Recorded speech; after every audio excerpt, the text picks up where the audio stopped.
illustration 13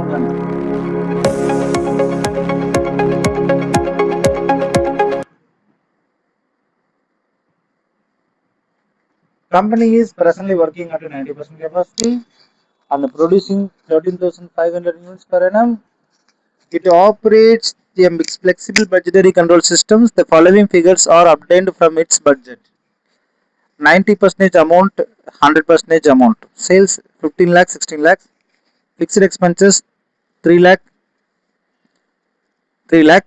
Semi expenses 97,500, 1 lakh 5,500. Sorry, 1 lakh 500.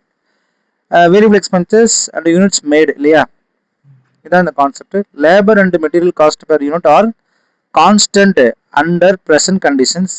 Profit margin is 10%.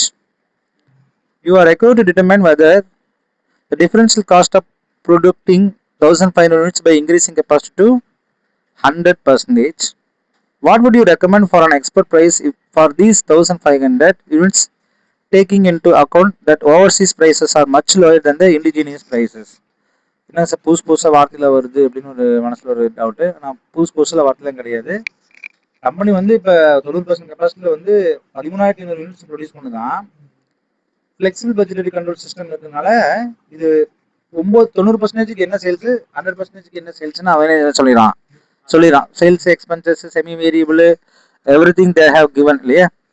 Labour and material cost per unit are constant under present conditions. Profit margin is எத்தனை? 10%. எது மேல 10%? Sales மேல 10%. What is sales? 15 லட்சம். 15 லட்சம் 10% போட்டா எவ்வளவு? 1.5 lakh. You are required to determine the differential cost of producing 1,500 units by increasing capacity to 100%. அப்ப நான் வந்து ஒரு 1,300 கெப்பாசிட்டி இருக்குது, அதாவது 90% 1,300 உருவாக்குனா நான் ஒரு 100% போறேன்.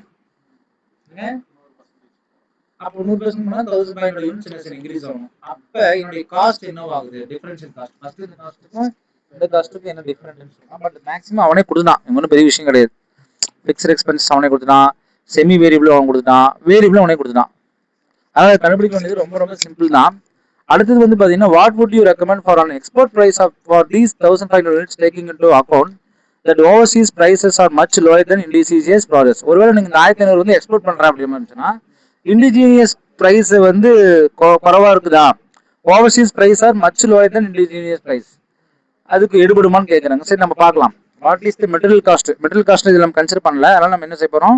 மெட்டீரியல் காஸ்ட்டை கன்சிடர் பண்ண போறோம். ஸோ சேல்ஸ் ப்ரெசென்ட் கண்டிஷன் பாருங்க, 15 லட்ச ரூபா சொல்லிட்டான். அதுல இருந்து 1.5 லட்ச ரூபா ப்ராஃபிட் கழிச்சுட்டு வர்றது டோட்டல் காஸ்ட்.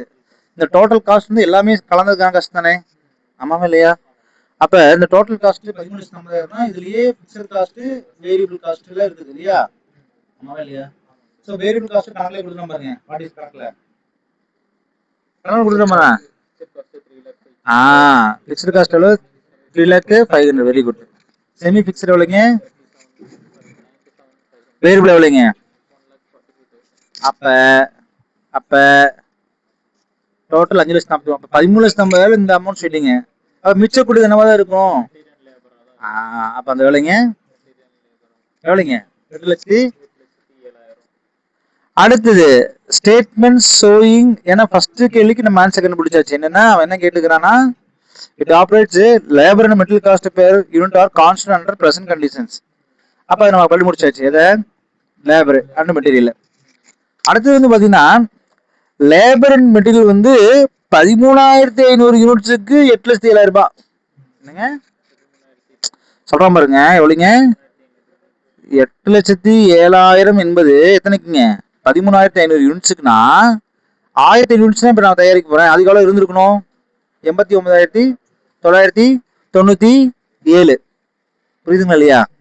இதுதான் இன்கிரிமெண்டல் காஸ்ட். லாட்ஸ் புரிஞ்சுக்கணும். அதாவது 13,500 யூனிட்ஸ் எவ்வளவு? 8,07,000 ரூபாய்.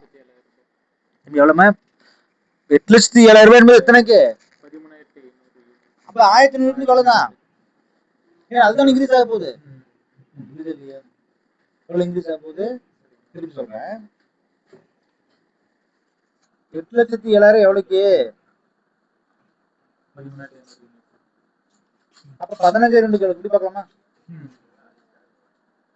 8,7,000 8,07,000 13,500 15,000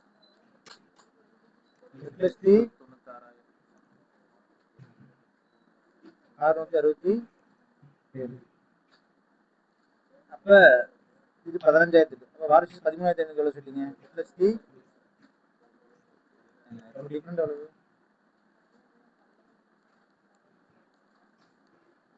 89,000.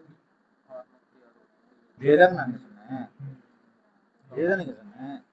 அப்ப இந்த 89 என்பது என்னன்னா இன்க்ரீஸ் ஆன வேல்யூ. என்னங்க 1500 உடைய வேல்யூ தான் இது. இல்லைங்களா? மற்றதெல்லாம் இல்ல சார். பிரசன்ட்டுக்கு அவனே சொல்லிட்டானே, அவனே கொடுத்த கணக்குல மற்றெல்லாம் பிரசன்ட். 90க்கு 100க்கு டிஃபரெண்ட் எவ்வளவு? 100. 97,500 3,000. இது 4,500. அதான் நீங்க வந்துருக்குது 1000 3,000 4,500 கிளியரா? அப்ப எவ்வளவு போட்டா எவ்வளவு? 97,267 என்பது என்ன? அப்ப டிஃபரன்ஷியல் காஸ்ட் எதுக்கு 13,500க்கும் அப்ப டிஃபரன்ஸ் பிட்வீன் 15,000க்கும் 13,500க்கும் உள்ள டிஃபரன்ஸ் எத்தனை யூனிட்? அப்ப 1,500 யூனிட் நீங்க எக்ஸ்ட்ரா தேவைச்சுன்னா இவ்வளவு காஸ்ட் என்ன செய்யணும்?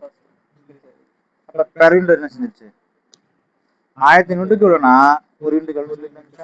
இப்ப minimum price of these 500 unit should not be less than எவ்வளவு?